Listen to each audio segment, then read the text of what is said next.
Throughout its history, the United States Auto Club has been a party to a multitude of intense rivalries. None are more revered than the Gary and Larry Show that took the USAC Sprint Car Division by storm between 1968 to 1971. In that 4-year stretch, Gary Bettenhausen and Larry Dixon dominated the series like never seen before or since. In fact, the duo won nearly half the series races in that span and took turns alternating series titles, with Larry winning in 1968 and 1970, with Gary taking the crown in 1969 and 71. Each year that Gary and Larry was the champ, the other finished runner-up in the standings. Perhaps there has been no match that compares to the prolonged run of the Gary and Larry Show over the past 5 decades. But this past weekend, this generation's greatest USAC sprint car rivalry was on full display.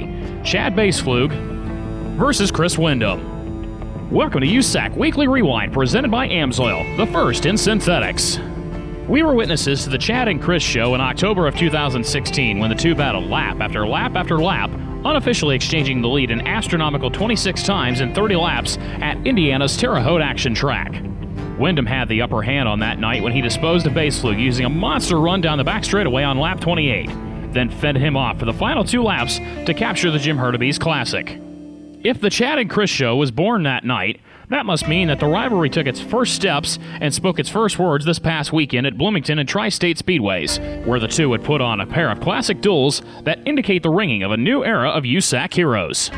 On a restart 2/3 of the way into Friday night's 30-lap USAC AMSOIL Sprint Car National Championship feature at Bloomington Speedway, Chad Boespflug found himself playing defense. Some say defense wins championships, at least in stick and ball sports. But after seeing his lead slip away on the 22nd lap, Boespflug had to go on the offensive.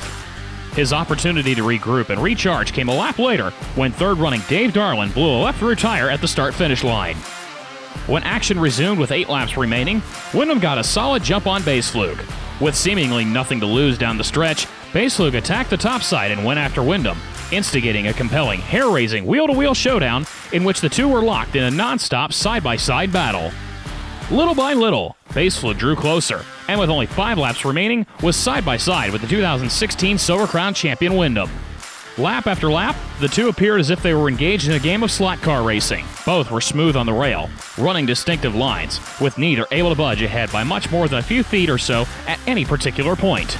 Windom clung to a scant lead at the line time and again, but Boespflug was still wide open on the outside, a move that would pay large dividends as he raced around Windom to grab the lead by inches coming to the white flag. On the final lap, Windom made one final last-ditch effort, but it wouldn't be nearly enough as he slid up behind Boespflug off the final corner as Boespflug darted under the checkered flag to take his first victory for the Hoffman family and became the 4th different winner in as many races ahead of Windom and Chase Stockin. Chris Windom wouldn't let opportunity escape his grasp one night later in the spring showdown at Hopstadt, Indiana's Tri-State Speedway, co-sanctioned by USAC and MSCS. Windom would start the 30-lap main event from the outside of the second row, starting directly at the tail tank of Boespflug's car at the start. And right from the get-go, continuing the previous night's theme, Boespflug and Windom immediately took ownership of the top 2 positions, exiting turn 2 on the opening lap. On the 4th lap, Windom saw an opening and went for it as he put a slider on Boespflug for the lead entering the first turn. Windom made slight contact as he slid up in front of Boespflug off turn 2 as they hit the back straight running nose to tail. In a reversal of roles from the night before, Windom took the middle to the high route, while Boespflug zipped along the bottom. Boespflug unloaded the chamber as he repeatedly fought to reclaim the ownership of the top spot, pulling even to the inside of Windom multiple times on both ends of the racetrack.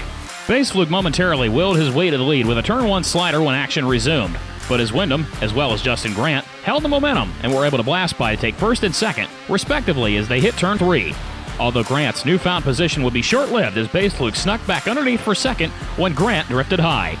After Donnie Brackett walked away from a harrowing lap 9 barrel roll through the middle stages of the race, Boespflug consistently poked his nose under Windom, every single time. Windom's drive off the second and fourth corners was adequate to hold Boespflug at bay. Boespflug closed on Windom with 12 to go when Windom met up with a logjam of lap cars. Windom was forced to alter his line to the bottom, allowing Boespflug to peel away several layers of Windom's 1+ second lead over the next 8 laps to less than half a second. When third-running Kyle Cummins went up in smoke on lap 27, collecting Hunter Schoenberg and Isaac Chappell in the process, Windom was up to the challenge, mastering the course as he bolted away from Boespflug on a restart with 4 laps to go and was on his way to a surefire victory. However, a Landon Simon and Brandon Moore in Turn 3 tangle would set up yet another stress test for Windom to endure a one-lap free-for-all between he and Boespflug for the win. Once again, though, Windom answered the bell when he stood on the loud pedal and passed under Tom Hansing's green and white flags on the lap 30 restart. Distancing himself to a half-second advantage, Windom passed the exam with flying colors to become the first repeat winner of the United States Auto Club National Sprint Car Tour in 2017 over Chad Boespflug and Justin Grant. Those same three occupy the top 3 spots in the latest standings as well. Grant and Boespflug have yet to finish outside the top 4 positions in any of the 5 races, and are separated by just 2 points entering next week's double dip in Indiana's Plymouth and Montpelier Motor Speedways. The surging Chris Windom is now 3rd in front of Chase Stockin and Jared Andretti. This has been USAC Weekly Rewind presented by AMSOIL, the first in synthetics.